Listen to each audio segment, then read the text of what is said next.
Le processus électoral est irréversible. C'est les propos de Gilbert Bahara, ministre togolais de la fonction publique du travail et de la réforme administrative.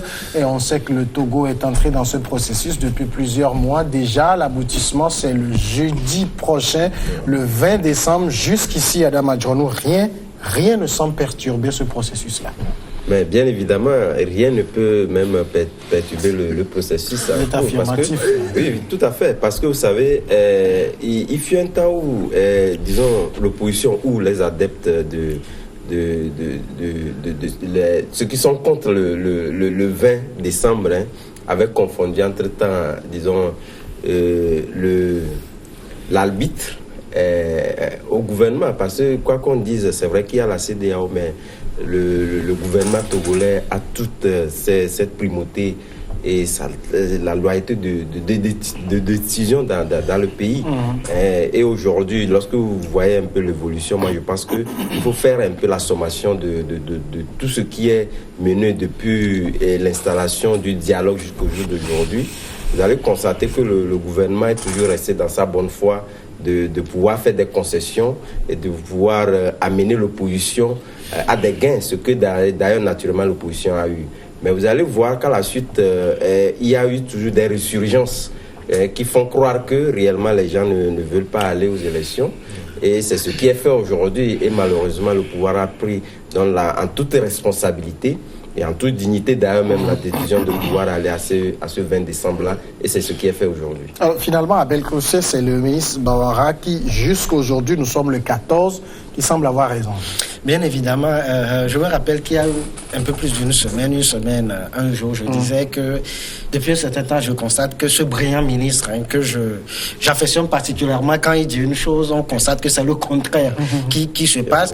Mais moi, je suis quand même un peu surpris quand je vois d'un côté comme de l'autre, les gens font une crispation sur le gouvernement par rapport au 20 décembre. Le gouvernement n'a jamais décidé que les élections aient lieu le 20 décembre. Et moi, je ne vois pas pourquoi il reviendra au gouvernement de décider que les élections n'auraient plus lieu ou n'auront plus lieu le 20 décembre. Si le gouvernement veut faire une chose, le gouvernement aussi, comme l'opposition, peut plaider pour que les élections n'aient pas lieu le 20 décembre. Mais il reviendra en l'état actuel à la CEDEAO de décider que les élections n'aient plus lieu. Enfin, si décision doit avoir dans ce sens, n'aient plus lieu le 20 décembre. Donc, moi, je suis un peu surpris quand je lis des gens ou j'écoute des gens dire mais qu'on est face à un gouvernement tel qui veut coûte et coûte organiser les élections. C'est vrai, ce gouvernement veut coûte et coûte organiser les élections, mais la décision du report de ces élections ne devrait pas venir de ce gouvernement, mais de la CEDEAO qui a fixé cette date. Maintenant, on peut faire une discussion sur les autres points de la feuille de route. UNIR fait de la politique, UNIR a pris le 20 décembre parce que UNIR pense que ça l'arrange, alors qu'il y a d'autres points qui devraient être mis en œuvre. Et moi, je pense que le silence de la CEDEAO est devenu assez pesant, que la CEDEAO sorte pour nous situer par rapport, pas forcément au 20 décembre, parce que le 20 décembre, personne ne peut le contester, c'est la CEDEAO qui en a décidé. Les élections, sauf si la CEDEAO dispose du contraire, les élections devraient avoir lieu le 20 décembre. Et maintenant, les autres points, les réformes et consorts, on attend quand même de voir, on attend de lire la réaction de la CEDEAO sur ces points-là. Johannes, donc le ministre Gilbert Bahara, aurait dû dire, le processus électoral est irréversible, sauf si la CEDEAO le décide. Ah oui, vous voyez, c'est vrai, en face, on a une opposition qui appelle à ce qu'on ne fasse pas de fétichisme autour de cette date. Mais finalement... Bon, c'est pas son terme, mais c'est le ministre Thibou Camara qui l'a dit, le ministre guinéen qui a dit qu'il n'y a pas de fétichisme de date. Oui, exactement, mais quand même l'opposition l'a repris et demandé à ce qu'on puisse quand même repousser de quelques mois. On a vu également les organisations de la société civile, même de certaines églises, d'accord, qui sont aussi rentrées dans la danse pour pouvoir quand même appeler à un certain report. Mais ce qu'on constate, nous sommes les journalistes, ce qu'on constate, les faits sont têtus, c'est que le train qui a quand même pris son départ, on est à 6 jours d'arriver à la gare. C'est-à-dire que aujourd'hui c'est le 14, dans exactement 6 jours, et le 20, c'est que les élections générales auront lieu. Donc, 72 heures plus tôt, je crois. C'est les élections législatives et c'est pas général. Non, c'est-à-dire que, bon, voilà, on l'appelle comme ça. C'est-à-dire non, les élections générales, c'est législatives. Oui, les forces de l'ordre, les forces de défense et de sécurité auront à voter par anticipation. Et puis maintenant, le 20 maintenant, on aura... C'est dans ce contexte-là qu'il y aura les élections générales. Maintenant, je pense qu'on pouvait éviter tout ça. C'est vraiment triste la situation que nous sommes en train de vivre. On pouvait éviter tout ça. Samia, tu te rappelles au début sur ces plateaux, quand le dialogue devrait commencer. D'accord. Où on se disait... Oui, c'est seulement une partie. La coalition des 14, c'est seulement une partie qui devrait aller aux discussions et qu'on ne pourrait pas ratisser les autres parties. Et c'est-à-dire que la base était faussée. On a vu... C'est-à-dire le format du dialogue. Le format du dialogue. Exactement. C'est-à-dire que le format du dialogue portait en lui-même l'échec. Et puis le facilitateur, le principal facilitateur, le président Adogadi, il sera là. Et pour un représentant d'un chef d'État qui doit aussi gérer plusieurs millions de Ghanéens. On a vu tout ce que cela a donné. Maintenant, l'appel au boycott, ce n'est pas la première fois que nous vivons ça au Togo. Moi, je pensais qu'à un moment donné, surtout qu'à un moment donné où la délégation était allée à Conakry, où on a eu l'acquis des 112 heures pour pouvoir faire le recensement et le rallonge. Moi, je pensais que quand même, on allait profiter pour au moins faire le recensement, ce recensement de rattrapage-là, et maintenant continuer pas à mettre la pression.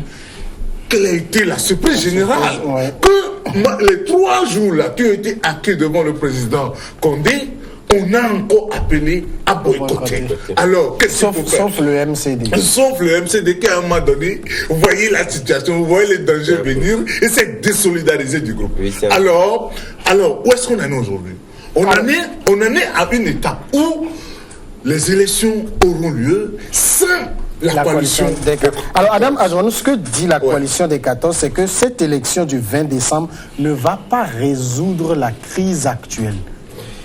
Moi, je ne crois pas. Je ne crois pas dans la mesure où, aujourd'hui, vous aurez dû constater que les Togolais, dans leur grande majorité, ont toujours voulu un changement de classe politique. Et je pense que, naturellement, c'est ce qui est en train d'être retenu. Parce qu'aujourd'hui... Ça veut dire là, on les force, on les fait la nature, c'est la nature aujourd'hui. On les fait subir le changement. Je pense que c'est la nature qui est en train d'opérer les choses aujourd'hui au Togo, parce que toutes les chances étaient donc acquises aux côtés de l'opposition à pouvoir se rattraper. Et je pense que les gens n'ont pas su développer une certaine idée d'anticipation. Parce que lorsque les gens eux-mêmes ils avancent un certain nombre d'arguments, disant que voilà, nous connaissons ce régime qui est là, voilà, et que nous-mêmes nous connaissons déjà les conséquences qui peuvent advenir, je pense qu'il faut anticiper et ne pas laisser le champ vide. Parce que moi, je fais toujours ce parallèle entre ce qui se passe chez nous aujourd'hui et ce qui se passe en FDC. C'est vrai qu'il y avait des contestations sur le fichier, sur beaucoup d'autres choses, mais ça n'a pas empêché les candidats de pouvoir se poser. Ici, nous avons encore eu la chance de pouvoir remonter encore à un niveau plus élevé, ce qui, lorsque vous voyez un peu dans la sous-région, ce n'est pas dans n'importe quelle crise où les présidents de la République sont invités à la crise et ont tenu à être là sur le terrain. C'est rare. Et nous avons eu cette chance-là qu'on n'a pas su quand même exploiter. Et voilà, les conséquences sont là. Et je pense que ce ne sont pas les conséquences négatives, mais positives que la nature est en train d'opérer sur le Togo et que nous allons assister à un renouvellement de la... Je ne partage pas forcément ce qu'il a dit, mais est-ce que ça va régler totalement la crise? Non.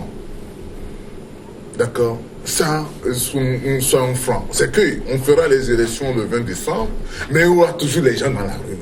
Et c'est ça, moi, je trouve malheureux, qu'on pouvait éviter ça. Maintenant, le pouvoir, le président de la République, il a promis qu'il fera les réformes. C'est-à-dire que l'introduire la limitation du mandat à 2 et des élections, le scrutin à 2 tours. C'est 2 éléments fondamentaux.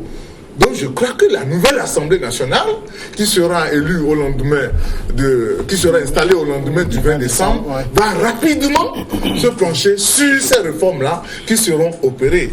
Est-ce que vous voyez un peu? Donc, je dis que, oui, on va faire les élections, on va installer la nouvelle assemblée, mais à côté, on aura toujours les gens dans la rue. Ce qui est malheureux pour notre pays.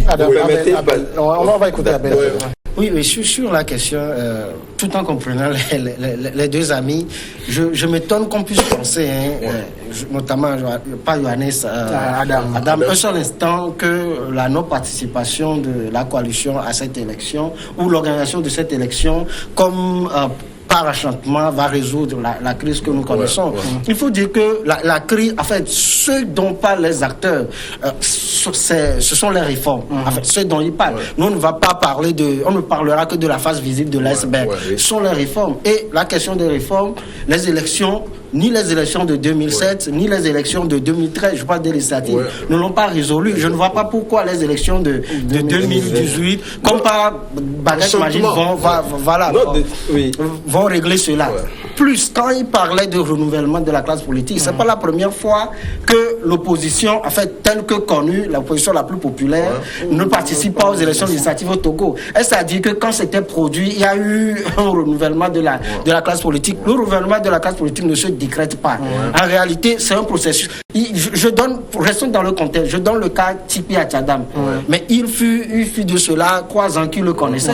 Donc, le renouvellement de la classe politique, ce n'est pas quand certains partis ne participent pas au processus qu'il y a naturellement un renouvellement. C'est l'émergence d'autres qui excluent certains de la classe politique. Prenons un autre exemple.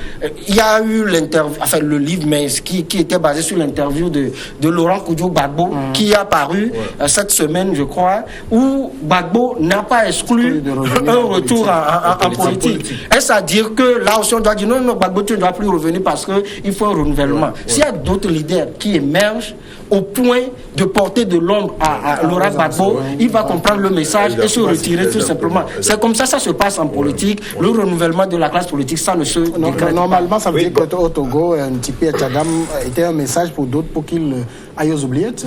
Non, pas forcément pour qu'il aille aux oubliettes. Mais c'est en cela qu'il y a encore un autre regret pour ces législatives. En tout cas, si elles tiennent. Parce que j'aurais bien aimé voir ce que vaut le PNP au moment de ces législatives. Parce que c'est vrai qu'au cours de leur réunion, on constate qu'il y a énormément de thèmes. Il n'y a pas que des thèmes, je précise, mais il y a énormément de thèmes. Mais on sait que les thèmes ne sont pas majoritaires au Togo en termes d'effectifs. Donc ce ne sont pas comme les Mossi au Burkina, par exemple. Donc on aurait aimé voir si la base de Tipi Atchadam, si il a beaucoup plus grignoté sur celle de UNIR ou sur celle de l'ANC, ou peut-être plus surprenant dans le yoton même du CAR. Donc on aurait également aimé voir combien de militants du CAR, M. Apevon, a pu drainer avec lui, et si après s'être entre griffes, après s'être affranchi de son maître Agbeomé, pas Agbeomé, si il a pu vraiment réussir avec son nouveau parti. Donc il y a beaucoup de choses qu'on pouvait jauger ou bien qu'on pouvait savoir avec ces élections si elles avaient lieu, mais malheureusement nous ne les connaîtrons pas cette fois-ci. Or les présidentielles ne sont pas les meilleures jauges pour pouvoir connaître la popularité des uns et des autres. Oui, le schéma tel que présenté tout à l'heure, en réalité, je pense que les amis sont toujours dans la configuration, disons, présentée par l'opposition parlementaire. Parce qu'aujourd'hui, l'opposition parlementaire, dans sa logique, ne voudra pas quand même donner, disons, beaucoup plus de voix, d'audition à d'autres partis qui ne sont pas parlementaires, fait qu'aujourd'hui, le protagoniste en face, ce n'est pas tellement le protagoniste qu'il faut qu'il puisse comprendre un certain nombre de choses. C'est sur ce point-là, moi, je parlais tout à l'heure en disant que, normalement, aujourd'hui, je pense que, d'ailleurs, même le fait de dire, bon, on ne peut pas dire qu'une élection viendra mettre fin à une crise, parce que le pays évolue, et tant qu'on évolue, on ne peut pas refuser, donc, les grains de vinaigre qu'on aura quand même dans l'environnement politique du pays. Mais autant dire qu'aujourd'hui, je pense que quand je parle de renouvellement de classe, parce qu'à un moment donné, il y avait l'opposition parlementaire qui ne voudrait pas, comme je l'ai dit tantôt, donner plus de latitude. C'est vrai que les tests peuvent aussi, d'une manière ou d'une autre, le définir. Mais d'autre part, aujourd'hui, je pense qu'on a en face aujourd'hui, après l'Assemblée du 20, après le 20, avoir d'autres protagonistes en face qui puissent comprendre autrement les choses. C'est de là, moi, je dis qu'il y aura quand même un renouvellement, quoi qu'on dise, de la classe politique. Et là encore, est-ce qu'aujourd'hui, les tests, ou du moins après l'Assemblée, après le vote du 20 décembre, est-ce que là encore, on aura les mêmes... C'est vrai que le PNP est venu montrer d'une manière ou d'une autre un autre schéma de la chose, mais est-ce qu'on aura encore cette crédibilité-là, ou du moins lesquelles permettent à un certain nombre de partis politiques on va revenir tout de suite là-dessus, on va juste marquer la pause.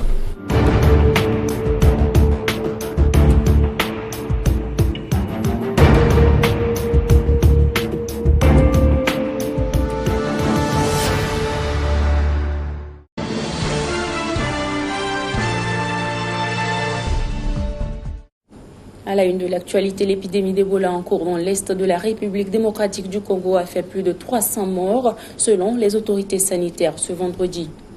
Les Ivoiriens suspendus à la décision de la CPI, Laurent Gbagbo et Charles Blé Goudé, seront-ils bientôt remis en liberté provisoire? Les juges de la CPI à La Haye devraient rendre leur décision ce vendredi, au lendemain de l'audience organisée à huis clos.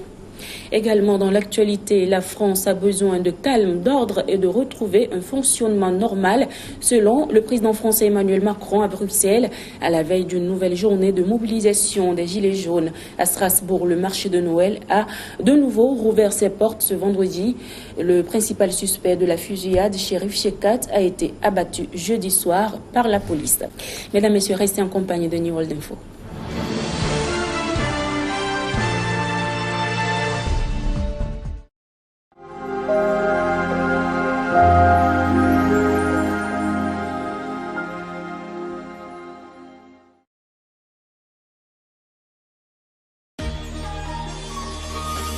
New World TV, 8 thematic channels in production and digital broadcasting. New World Info, all the news in French. New World Info 2, all the news in English. New World Cinema, devoted to film and production. New World Transnet, the TV closer to you in your local languages. New World Magazine, culture internet program for education and entertainment. New World Music, the world of music channel. New World Sports 1, national, sub-regional and African continued sports news. New World Sports 2, all the international sports news. Introducing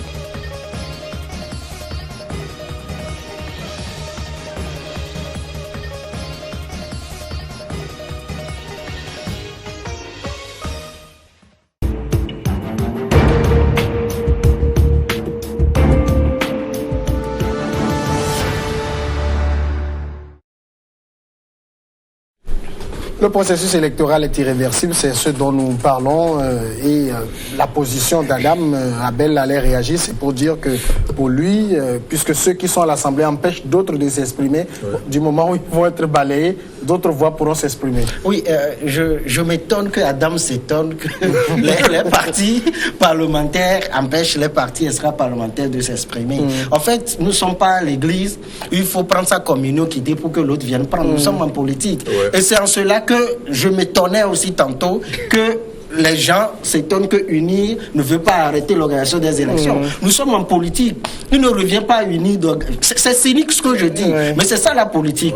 Au fond, quand on ne va pas se rendre compte de ce dont nous parlons, mais il y aura des crises par ici, il y aura des AVC, des tensions vont monter, qu'on sort. Nous sommes sur le terrain politique où ce ne sont pas forcément des enfants. Rien n'est jamais simple, rien ne se donne.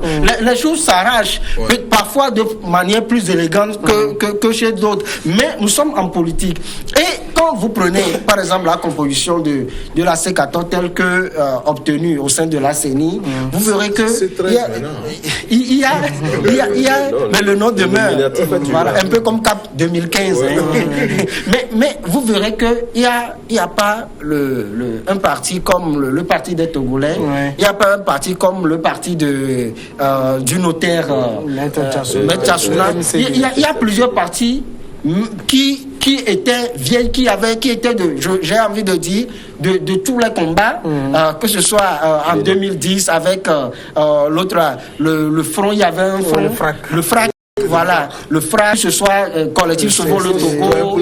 Voilà, il y avait des partis qui étaient de tous ces combats, mais qui n'avaient pas eu un seul poste au sein de la CENI. Mais le PNP a eu un poste.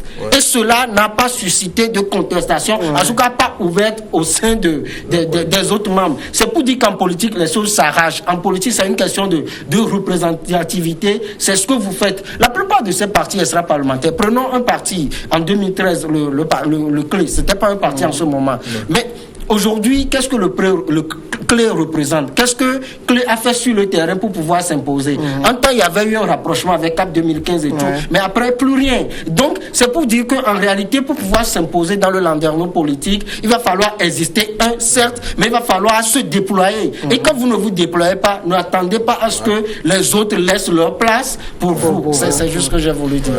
Le second sujet du Togo, c'est l'inquiétude du groupe des 5. Le G5 dit suivre avec préoccupation les derniers développements de la situation au Togo. C'est dans un communiqué qui a été rendu public hier. Et puis, curieusement, Johannes, aucun mot n'a été dit sur le processus électoral. Ah, mais vous voulez qu'ils disent quoi? On a tous suivi le... Bon, c'est-à-dire, le communiqué concernait les événements qui sont intervenus dans le processus électoral.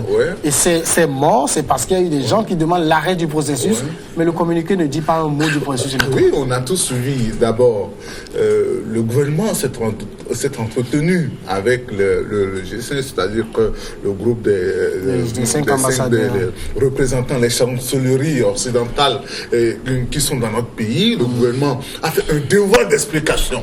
Il a expliqué l'état de la situation et ce qui s'est passé. On a vu les incidents où, avec les morts, 4 morts officiellement qui sont, selon l'intervention du ministre de la Sécurité, Yap, d'accord, qui sont morts par bille, c'est-à-dire que les chevrotines, on a vu. Donc, le gouvernement s'est largement expliqué au groupe des 5 ambassadeurs. Et je voulais rappeler quelque chose.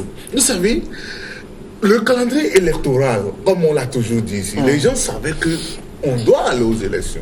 Et les élections devraient avoir lieu. Et depuis, sur le terrain, on a vu que, au camp d'en face, les gens étaient sur le terrain, ils faisaient un travail de lobbying et tout ça. Et en face, l'autre camp pensait que, on allait reporter, on allait ci, on allait ça, on allait ça. Et on perdait du temps fou. Alors que en face, les gens se préparaient lourdement pour aller aux élections. Maintenant, aujourd'hui, vous voyez la position du groupe des 5 que les gens ont, une certaine opposition est en train de lapider parce qu'on dit ok d'accord, ils sont en complicité avec le régime, aussi bien que même la CEDEAO qui est aussi accusée, lapidée, parce qu'on se dit ok d'accord, elle est complice de la situation de l'heure. Qu'est-ce que vous voulez que ces ambassadeurs-là nous disent, dans la mesure où on sait que pour un pays, pour une république, il faut que les élections puissent avoir lieu. Donc ils ont dit, si vous lisez le communiqué, on dit ok d'accord, nous on suit la situation de près, de très près, et que nous sommes prêts à accompagner le processus. Et ils privilégient toujours le dialogue en toutes choses. Donc, c'est-à-dire que le gouvernement, la position est claire, le gouvernement leur a dit que les élections du 20 décembre vont avoir lieu et que il faut que tout le monde se mette dans cette dynamique-là. Mais je redis encore une fois que c'est malheureux pour nous en tant que Togolais, je parle en tant que citoyen, pour nous, qu'on soit, qu'on en arrive là. On pouvait faire économie de tout ça. Il suffit qu'on se repose la question. À quoi maintenant a servi tous ces dialogues, tous ces allers-retours, Lomé qu'on a pris, tous ces tralala qu'on a fait, toutes ces facilitations, à quoi cela a servi si on doit arriver au résultat que nous sommes en train de vivre aujourd'hui? Adam, quand le G5, si on lit tout le communiqué, propose encore ces bons offices pour accompagner les deux acteurs dans le dialogue. Mais de quel dialogue quand les élections sont déjà en cours?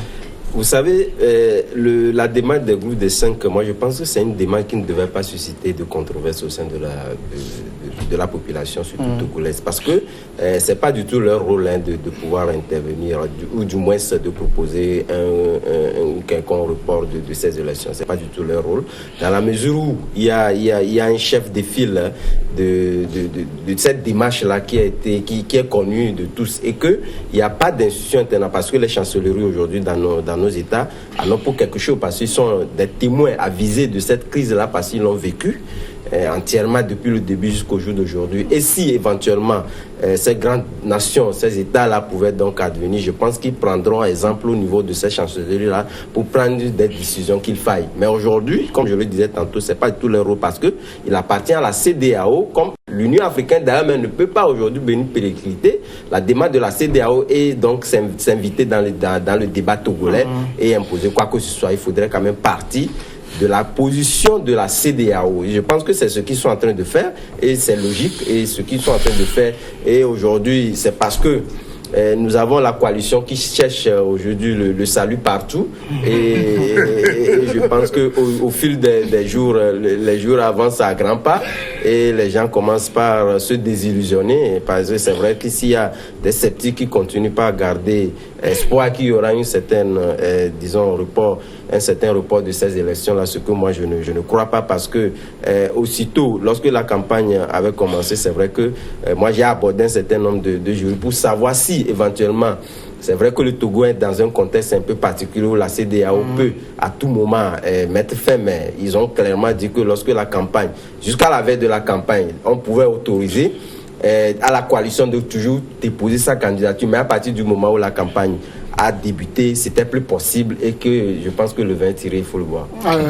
Abel, est-ce que le communiqué du G5 n'est pas un communiqué à minima dans la mesure où le groupe ne dit rien sur le processus, ne condamne pas ce processus que certains jugent exclusif? Parce que je m'étonne aussi que personne n'a dit que le dialogue était exclusif, mais on dit que le processus électoral est exclusif. Oui, mais vous savez, c'est leur rôle. Ah oui, la situation au Togo fait que parfois on est emporté par la tentation de plaire aux gens, à la population. Mais quand vous êtes un diplomate accrédité auprès d'un pays, il faut savoir marcher sur des œufs.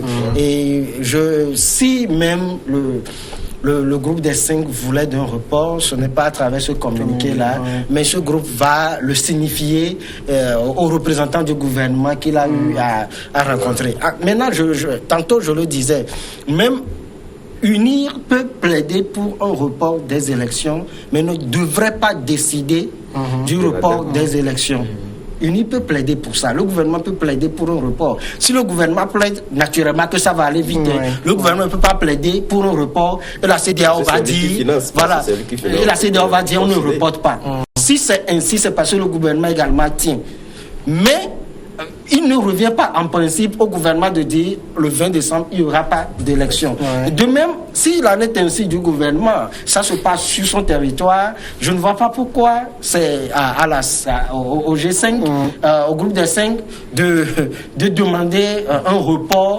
Le groupe des 5 peut plaider pour un report, mais en principe, le bon moyen serait de contacter les facilitateurs pour dire nous souhaiterons un report. Parce que si les hommes politiques de l'opposition vont sur les médias, c'est général parce que soit ils n'ont pas certains canaux diplomatiques qu'ont les gouvernants, c'est-à-dire le gouvernement et la présidence et consorts, mais également qu'ont certains diplomates. Et donc c'est pourquoi généralement, et puis dans le but d'informer leur base, mais aussi de solidifier ou de se souder à leur base, qu'ils vont sur les médias. Donc il ne reviendra pas au groupe des 5 de sortir un communiqué pour appeler un report. Et malheureusement, des gens laissent croire, des leaders d'opinion laissent croire que c'est possible. Ce n'est tout simplement pas possible. En tout cas, dans la situation actuelle, parce que le groupe des 5 également voit le rapport des forces. C'est toujours ça. Nous parlons politique, c'est une question de rapport des forces.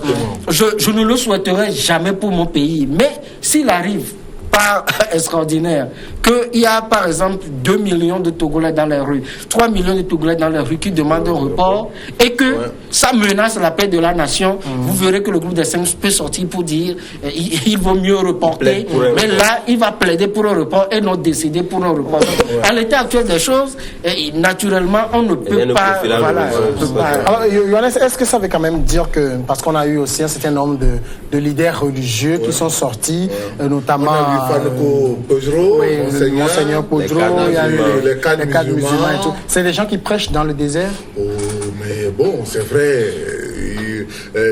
C'est-à-dire qu'ils relaient une certaine opinion, mais quand même qu'ils ne représentent pas la majorité. Vous avez fait un sondage? Non, mais attends, vous savez, dans un pays on dit la majorité silencieuse. Ce n'est pas forcément ceux qui sont. C'est-à-dire que ceux qui crient le plus, c'est vrai. On dit, j'ai un ami qui dit souvent qu'on écoute celui qui fait assez de bruit. Mais il y a aussi des gens qui ne font pas du bruit, mais aussi qui sont nombreux, mais qui sont là. Nous aussi, ils ont aussi une voix. Il y a des gens qui se sont interrogés. Je l'avais dit peut-être tout à l'heure par un peu de façon ironique, qui ont dit ces gens n'ont jamais plaidé que le dialogue soit inclusif. Pourquoi plaît-il aujourd'hui que les élections soient inclusives? Oui, exactement. Donc, moi, c'est-à-dire que ce que je vois là-bas, je dis souvent que des deux côtés, c'est vrai, le gouvernement a son agenda, l'opposition aussi a son agenda. Bon, l'autre camp accuse l'autre de mauvaise foi, et avec du recul, je dis que peut-être les deux aussi peuvent faire aussi preuve de mauvaise foi. Mais toutefois, il y a un aspect important que je souhaite relever. Le groupe des 5, ce sont des diplomates qui représentent les États dans notre État. Et ils n'ont pas droit, en fait, d'ingérence dans les affaires internes du pays. Lorsqu'il y a une situation, parce qu'il faut savoir quel est le rôle du diplomate dans un pays. Il représente son État et il développe les relations d'abord, comme on dit souvent, les relations bilatérales. D'accord?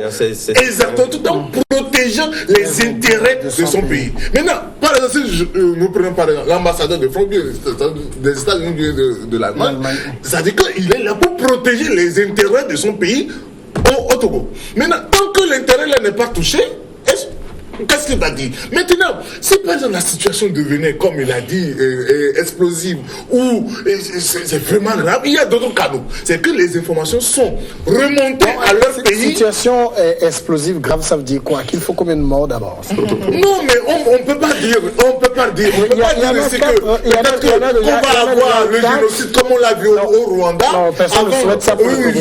Mais il y en a déjà eu 4 et beaucoup disent qu'un mort, c'est déjà un mort de trop. Mais vous savez, même le ministre de la Sécurité l'a dit, 3 morts, c'est...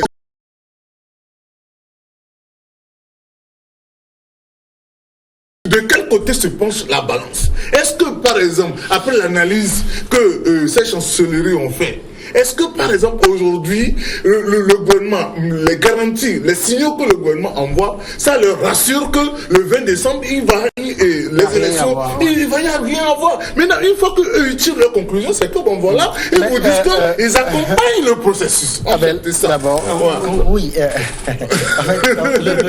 Le problème du Togo se révèle parfois très compliqué. C'est un problème. Les équations à plusieurs synchronismes. Oui, c'est un problème très compliqué. On l'a dit tantôt, c'est vrai, il ne revient pas au groupe de 5 de demander un report. Ce n'est pas ça. Par contre, moi, je trouve assez responsable la sortie des différentes composantes de la société, qu'on appelle, enfin, plus précisément la société civile. Que ce soit la dernière fois, Monseigneur Podro. Vous savez, les gens minimisent curieusement l'Église catholique. Mais dans des États qui ne sont pas entre griffes, des États théocratiques à connotation musulmane, l'Église catholique, c'est quand même un réseau diplomatique intense. Et il y a très longtemps, c'est l'Église catholique qui dirigeait le monde, qui nommait même les rois, les empereurs en Occident.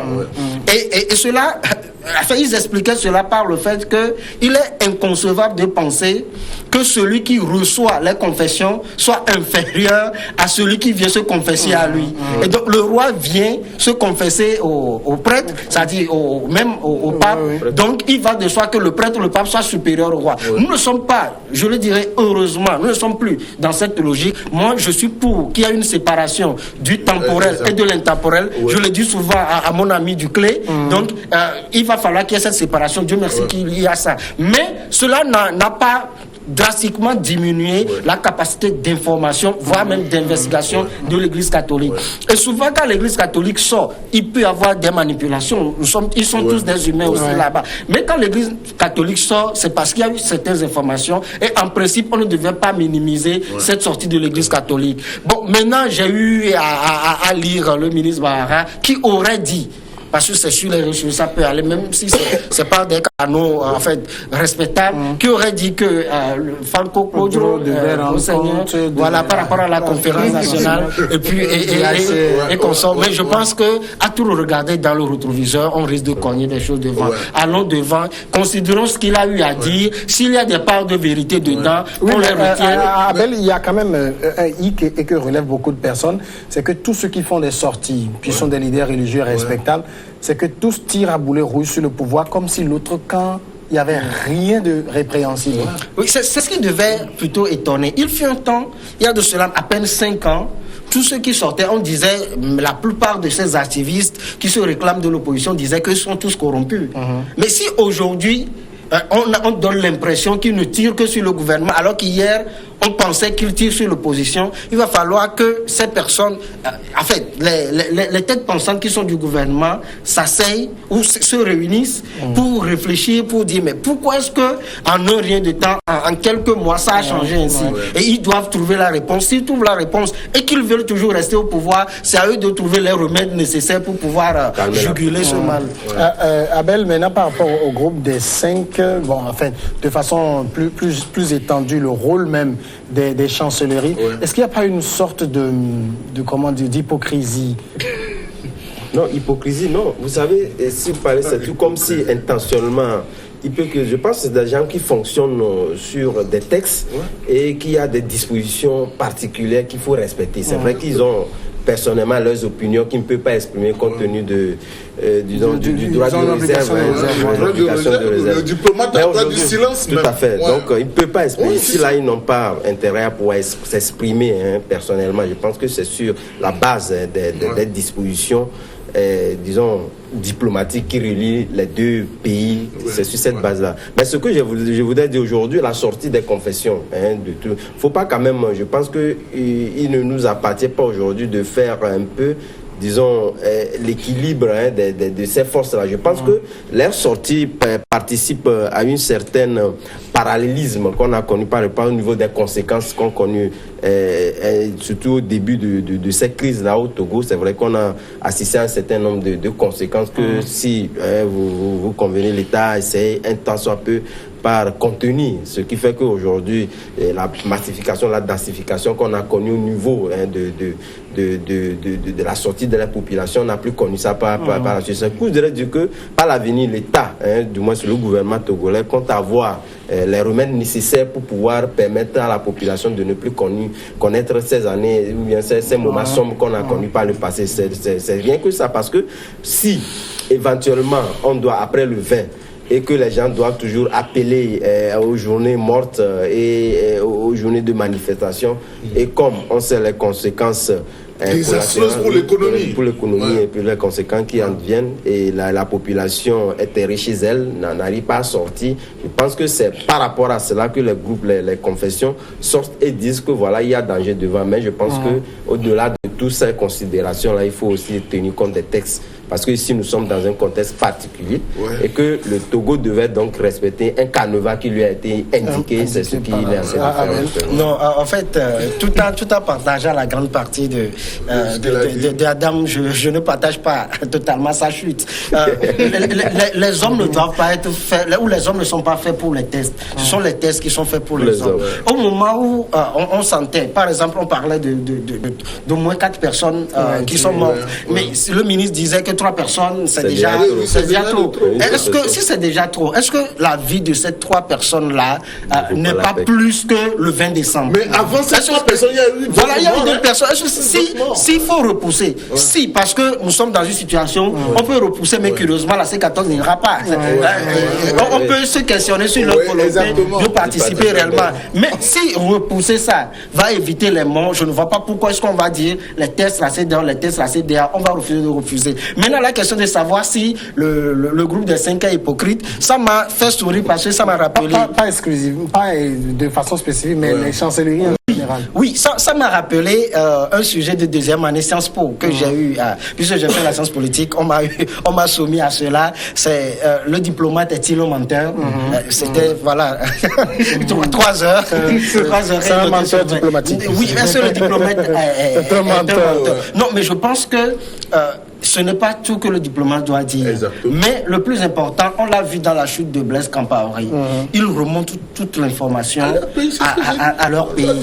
Mais pour pouvoir parler, parce que il y a eu, enfin, le Togo, la RDC et tout ça le font, pas souvent, mais ils arrivent à renvoyer les diplomates sur leur territoire. Donc, il va falloir savoir parler aux gouvernants en place. Mais vous verrez que qui les a appelés, les autres chauffeurs.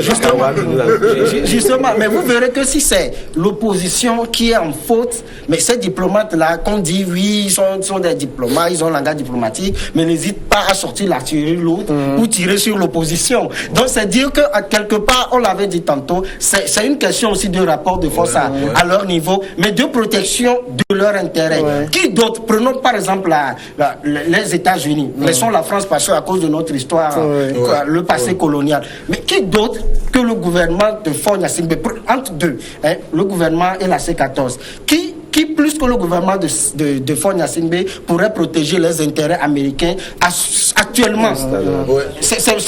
La C14 ne pouvait pas plus que le gouvernement de Faure Gnassingbé protéger les intérêts américains. Donc on peut comprendre à l'aune de cela le contenu de leur sortie. Si ils sont sûrs que demain c'est la C14 qui va mieux que le gouvernement de Faure Gnassingbé, on le voit avec Kabila, et quand il a revu les contrats miniers et consorts, on pense que c'est d'autres vont. Voilà, naturellement le ton change. On change de fusil d'épaule et la direction des tirs également commence par je pense que naturellement les gens ont toujours l'impression de penser que voilà, c'est toujours le plaignant qui a toujours, disons, raison. C'est ce qui fait aujourd'hui qu'on voit un peu les orientations des débats aujourd'hui, parce que c'est la C14 qui crie au secours, parce qu'il y a danger devant, qu'on pense qu'il y a raison, on ne voit plus derrière tout ça là, ce qui entoure carrément D'où ma question sur l'hypocrisie qui revient, parce que ceux-ci sont dans leur rôle, défendent leurs intérêts et, vous m'excuserez le mot, n'ont rien à foutre de vous en fait.